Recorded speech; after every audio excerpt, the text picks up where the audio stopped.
Well, hi, good morning. Thanks so much for joining me here in my shop. Hey, in the last video, I took the time to test all the tubes, and my own opinion, which may be changing, was, you know what, as long as these tubes are kind of working, it's good enough to make the radio work.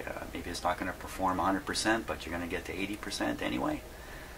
Maybe not the case. After reading some comments, thank you so much for the helpful comments about this to make me think a little more seriously about weak and bad tubes and the effect they might have. And the one that's really caught my attention is the 6V6. If you remember, just in case you don't remember, the 6V6 measured a GM of 3000, which is, if I remember right, is about double what it should be when it's new.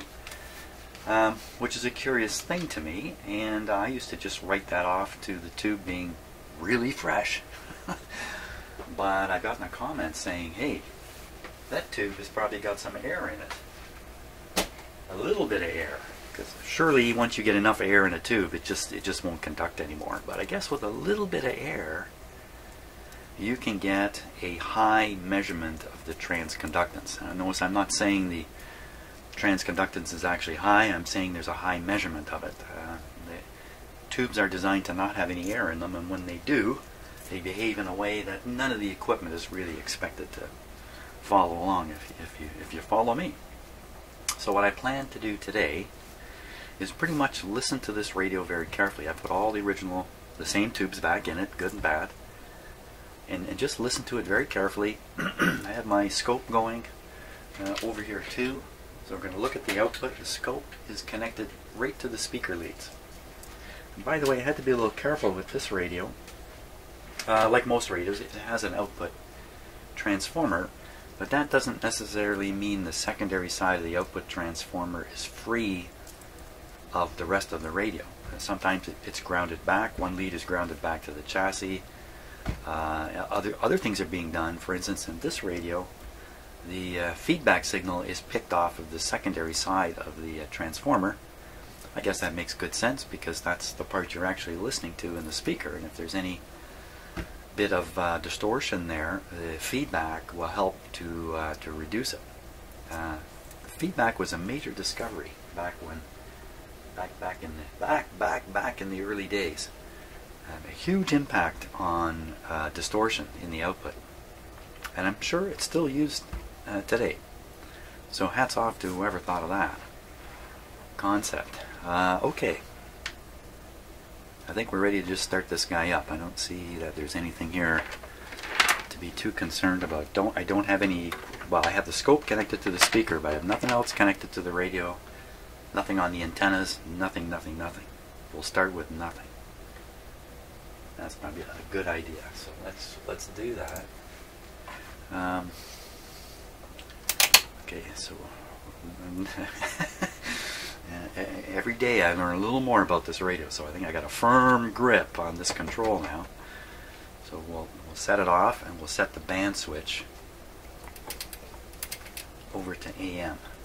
So we're on the AM broadcast band. Still no antenna connected back here on the terminal.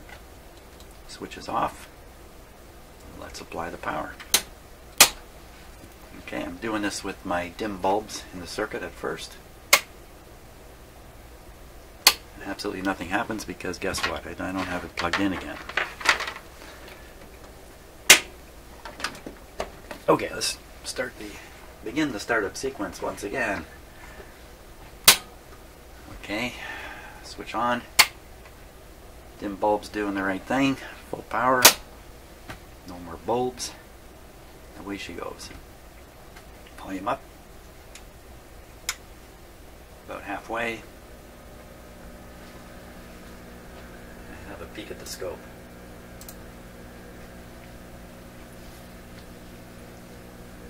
Ah. Isn't that the weirdest looking thing there? You know what this tells me? This tells me I don't have the scope connected to anything yet. That can't be the case. It is connected. It's definitely connected. Have a look. You can follow the wire around here. And there's the connections. I've made sure that that black lead, which is the ground lead coming from the scope is connected to the same terminal that's tied back to the chassis. Oh, look at the bottom of the speaker. 3 ohms. Isn't that odd? It said this in the schematic that this radio is designed for... Oh, look, it's okay. And the speaker's okay. This radio is designed for 2 to 4 ohms.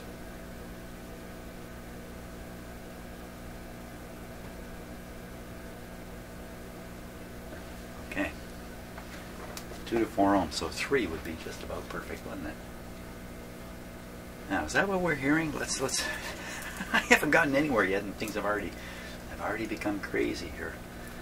Let me fiddle with the volume.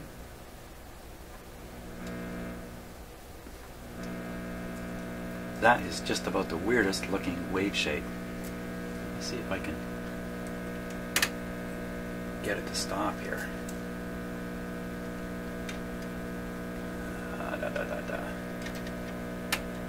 Channel 2. Okay, so I must not have the triggering switched on here somehow. I don't know how.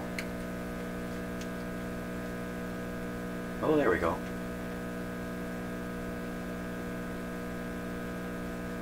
Boy, now that is just the strangest looking thing I've ever seen come out of a radio. It's more fun watching it track across the screen.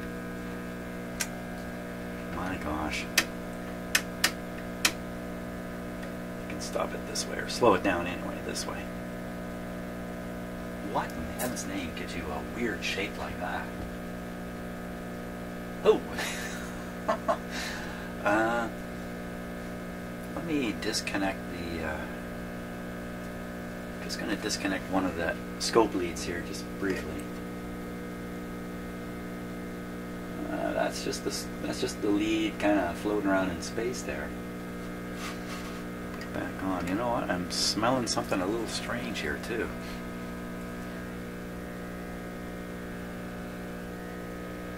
Just sniffing my radio. It's a good thing to do once in a while. Giving the radio a good sniff out.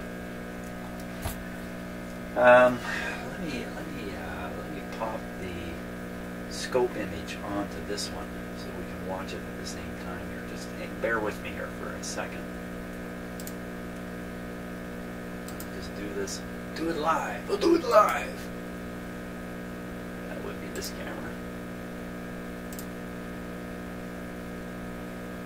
Oh, that didn't work. What did I do wrong? Okay, well, I better stop and fix this. Okay, let's carry on here. Now we can see what I'm doing to the radio and watch the scope at the same time. What should I do? Let's just advance this control. This is the multi-purpose control. So we're in AM high fidelity. Oh, let me just...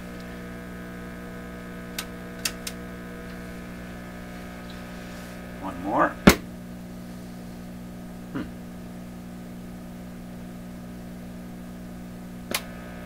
Back.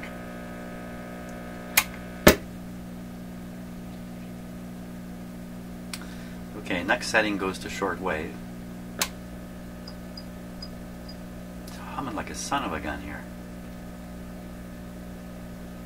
And then we're into gramophone. There's a whopper of a hum going through this. See, I got this turned right up full. We got to get some signal coming into the front end of this. Oh, turn it right off.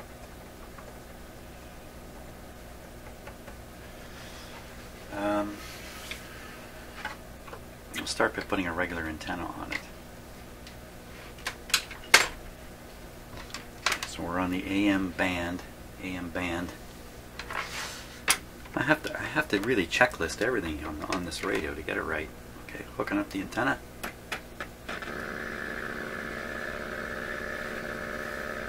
Sounds good.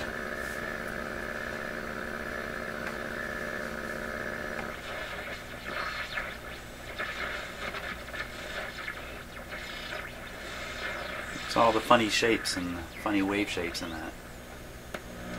Only there when the volume goes way up.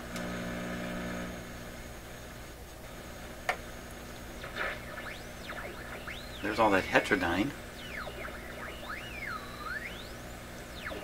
And it was suggested to me that this tone may have something to do with the output tube being gassy, which I find pretty interesting.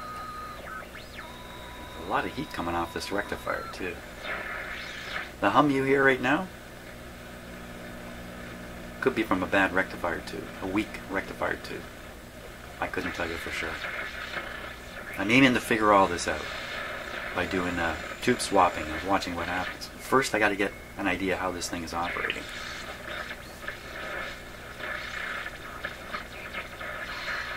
I wish I could pick up at least one station.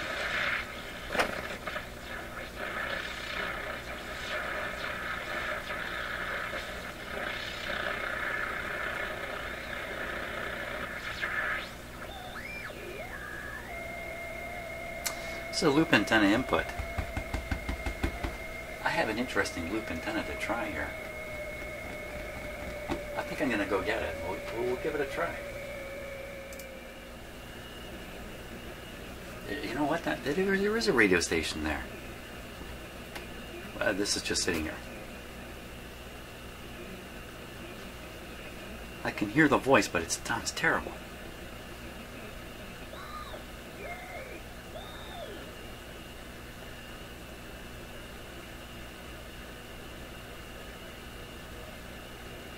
I don't know if that's coming across on the video or if you can hear it, but my ears are trained to pick up, because of all my shortwave listening days, trained to pick up you know, a voice and all that noise. So look at this loop antenna. I ordered this off of eBay. Not expensive. I'll let you know what it is. It's a and this is not I'm not marketing this product in any way. Okay, I just bought this for me.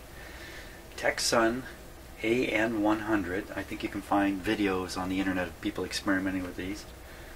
I haven't done a video on this in particular because I really haven't got enough experience with it. But let me tell you, it's lots of fun. You set it next to your AM antenna that has a rod antenna in it, kind of orient it so it's interacting with the rod antenna as best as possible. You tune it down here. Whoops. See that? You tune it down here. Very sharp tune point. And then when I'm listening to, this is for AM radio only, for AM broadcast radio. I put the radio and the antenna together on a turntable like this, and then I can turn the radio and the antenna all the way. I'll have to show you that in a video sometime, once I get a little more comfortable. So, but the thing is, it has a jack on the back here, which I haven't used. Haven't really used. I'm going to put this connection, the wire, into the back of the antenna here. Try anyway. That'll be a little tricky in itself.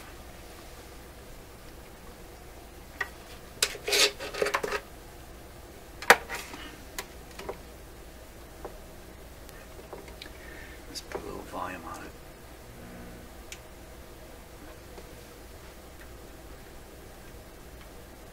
Yeah, this is very awkward to try to get this on here. I'm afraid I'm going to have to use a clip lead for the ground side of it.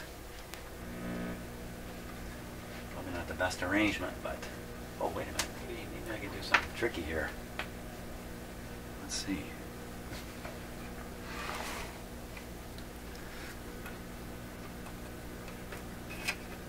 Tricky may work.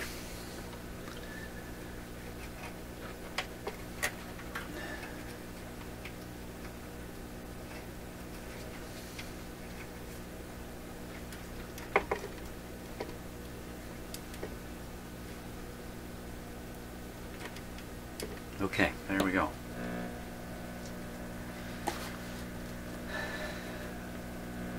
I'll tune the antenna here.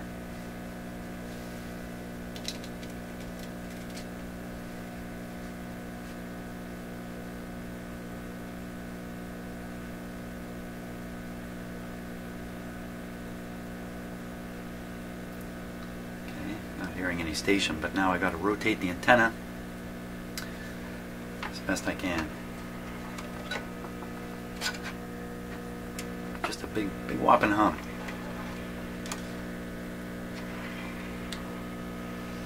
That's not helping.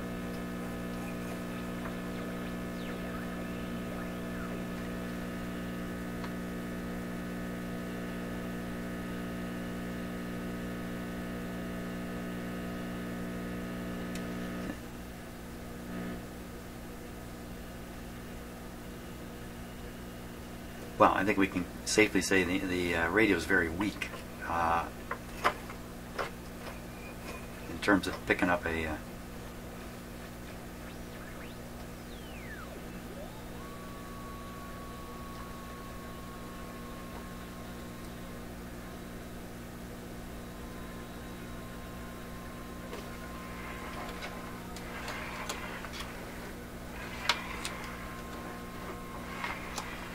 barely hear it. And again, I have very little experience with this loop antenna, especially in the direct plug-in configuration. So there's a station here right now though. Let's take it off. Let's put the outdoor antenna back on. Yeah, a lot more coming from that. Loop antenna not helping.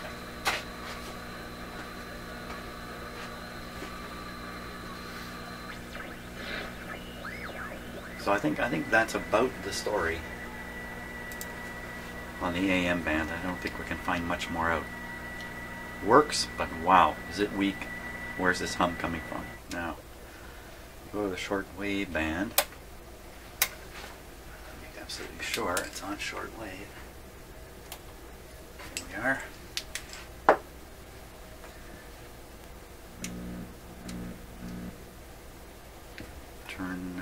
Move the antenna over to shortwave. Full volume on it. That's a bad sign. Nothing happening there.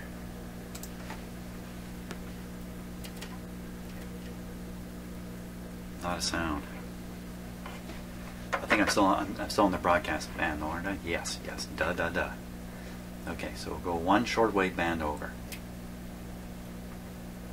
What did that do on the scope? Nothing on the scope. Scope's just showing a big honking hum.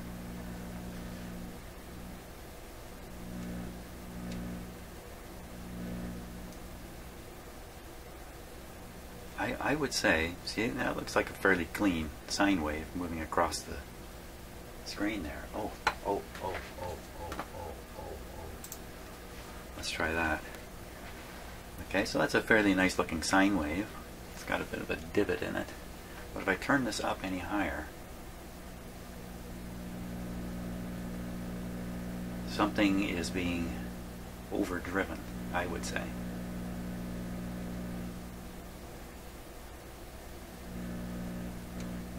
Especially right at the very end there. We're on the first shortwave band. We can't expect to pick up anything here. It's the wrong time of day. I hear nothing. So we'll go up. That's the top band. Oh, what happened on the scope there? And we're looking at the signal in the speaker. And the lazy one going by, I think, is a 60 cycle hum. So that gives you an idea what 60 hertz looks like on here. Go to the highest band. Oh, we have an oscillation in here.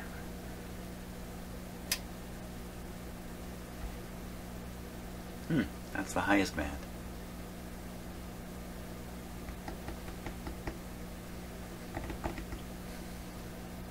Okay, that's an interesting observation. Let me tune the radio. Maybe it does something to that. Oh yeah, look at that.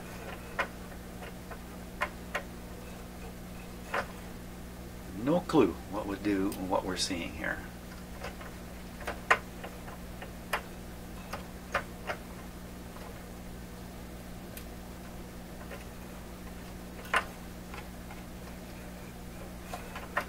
There could still be something going on there, just so small we can't see it on the...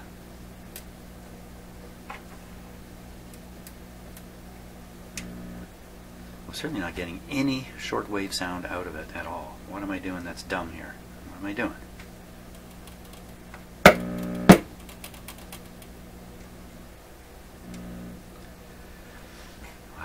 really bonkered this radio to death, didn't I? Okay, so touch the grid cap on the mixer tube. Ah, silence. Really? Holy smokes.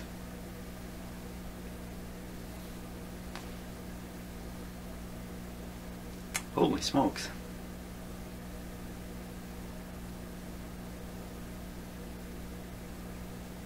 So AM works barely. The only, and there's zero shortwave. One of the differences on AM, this tube is connected to the antenna. On shortwave, this tube is connected to the antenna.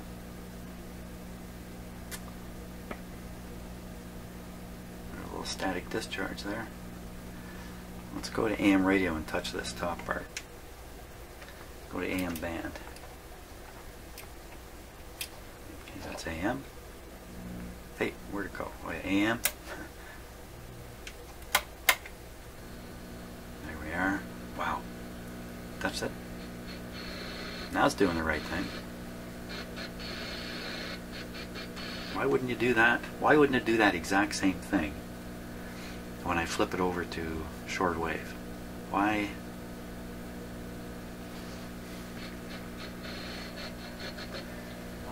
Just take a look at blah, blah, blah.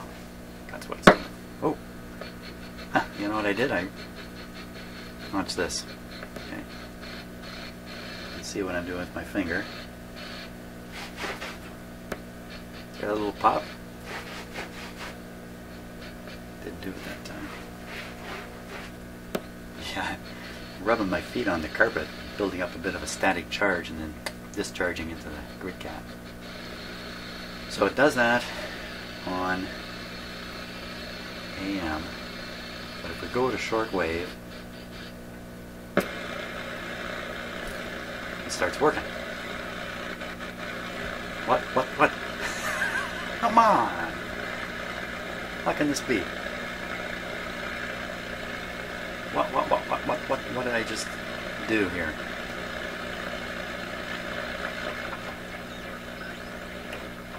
What?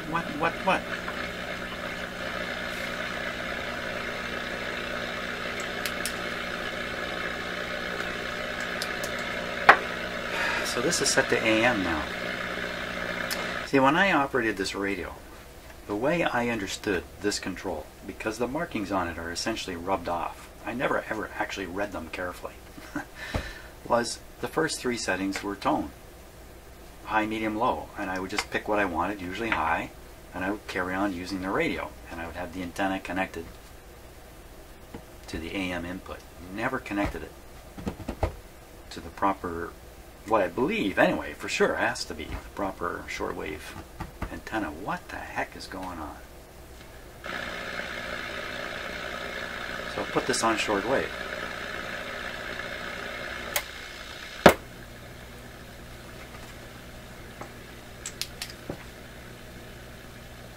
One more. When I flip the shortwave, it goes silent. But when I have it on this setting, we hear stuff. Are we hearing shortwave? Is that what we're hearing? Must be, eh? Okay, we'll go up again. And I see the oscillation is there, or whatever that is. A leak through from the IF, I don't know what it is. Okay, so that certainly does not sound like it's working at all. Down 1, 2. Now we're in the range of where we can probably pick up signals.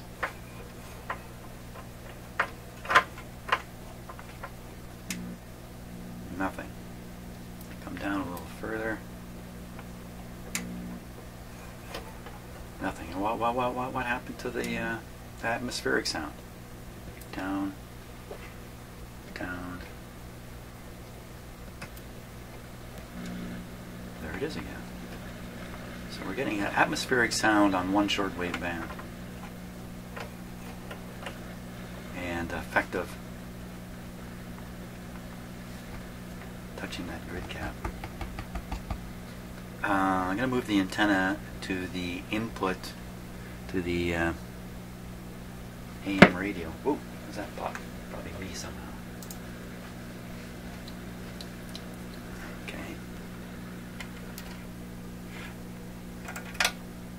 Not a thing. That's kind of what I would expect under normal operation. This guy should really go nowhere.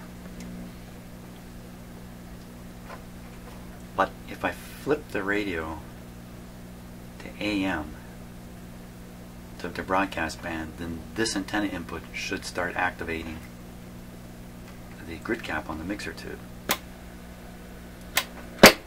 Oops, a little too far there.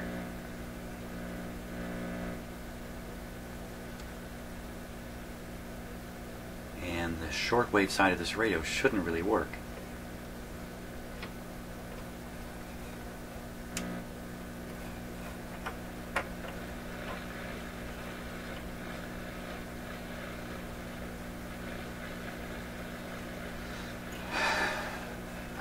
Touch the grid cap. Don't do much of anything now. Go up in band. And we're up here. This is a band that should be active. Wow. She's just gone dead, dead, dead. Dead, dead, dead, dead, dead, dead. Well, not completely dead. She's really, really weak. Okay. We'll feed in. Let's force in a signal now using the signal generator. Kind of repeat this stuff. Nothing's coming particularly clear here to me. Okay, so we'll start on the AM band again. The output of the signal generator going to be connected through a little impedance matching guy. We better have the radio, oops, on and listenable.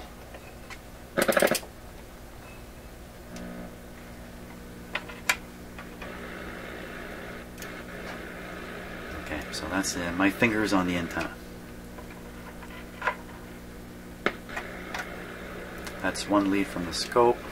The other lead is the ground lead. Not the scope, the signal generator. So I put the ground on, it's quiet. Now, what are we going to do here? We're going to dial the signal generator up.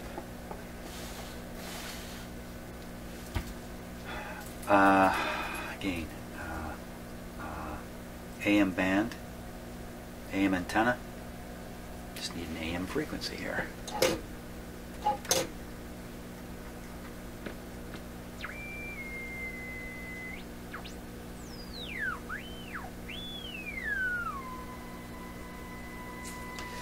This is a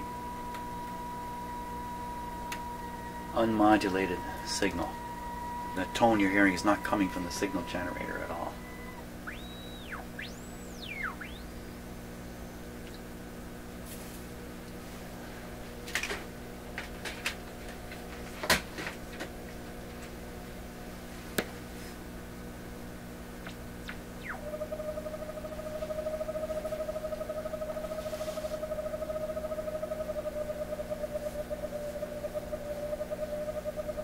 Fun things abound with this radio.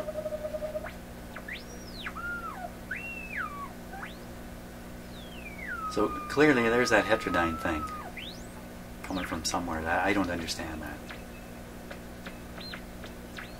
Now I'm putting a strong signal into the back of this radio. I can tell from the settings up here on this one. She's getting a pounding.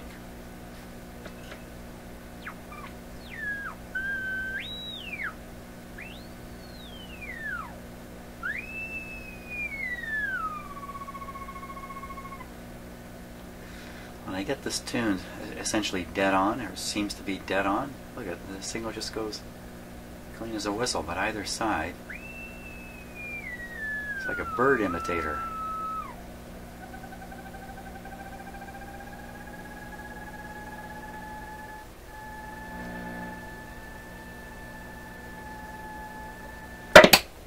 Oops, shut it right off.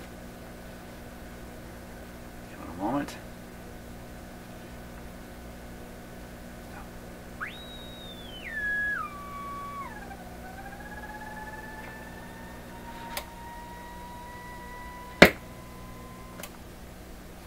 That's shortwave. Oh, that's interesting. Shortwave. When I come back, ooh, comes up slow. Means when I'm in the shortwave setting and I switch back to broadcast, something is getting a voltage supply to it that it wasn't before. That's my interpretation of this. Comes up slow.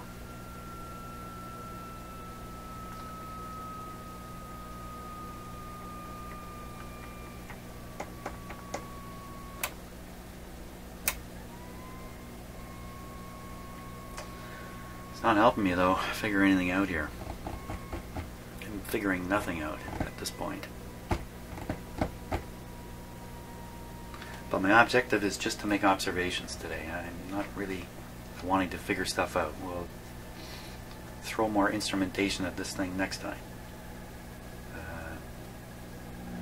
Okay, so let's go to shortwave. Yeah,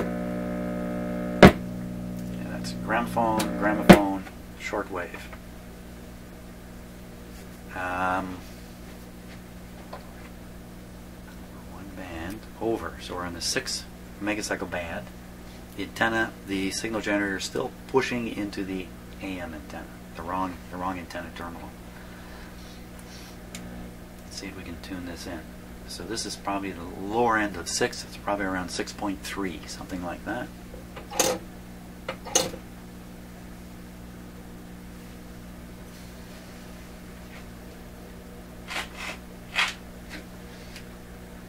There we are. So we're at 7.2 right now.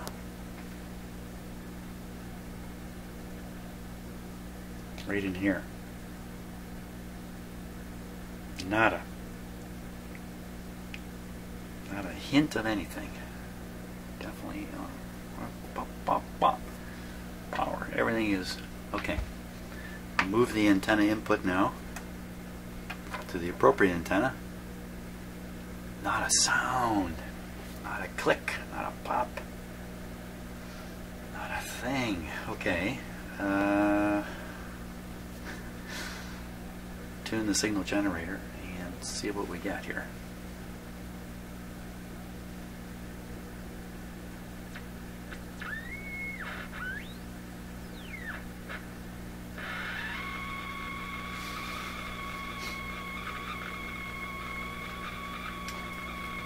Same kind of thing, really weak.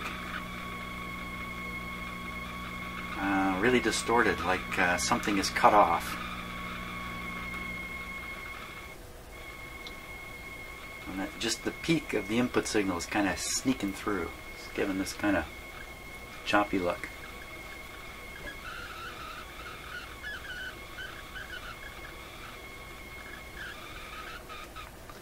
That's me touching the grid cap on the mixer tube.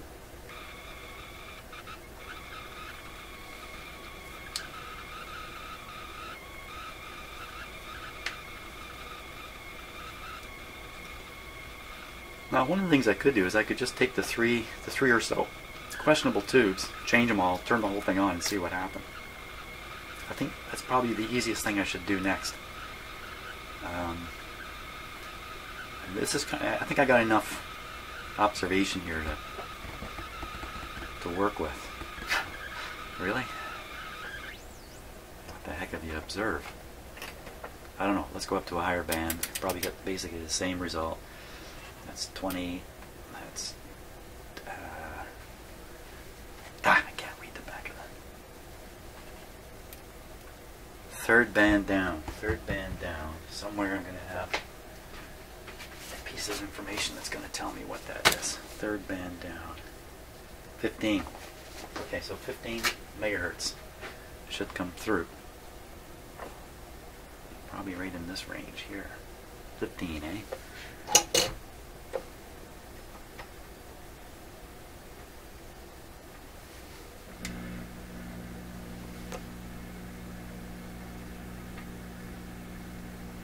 I think it's supposed to be 15.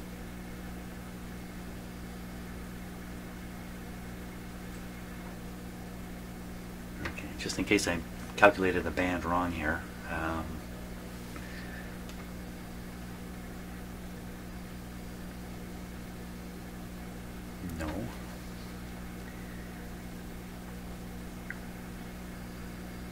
or any other signal can sneak through. No, nothing's happening. 15 on the shortwave antenna. All's done right.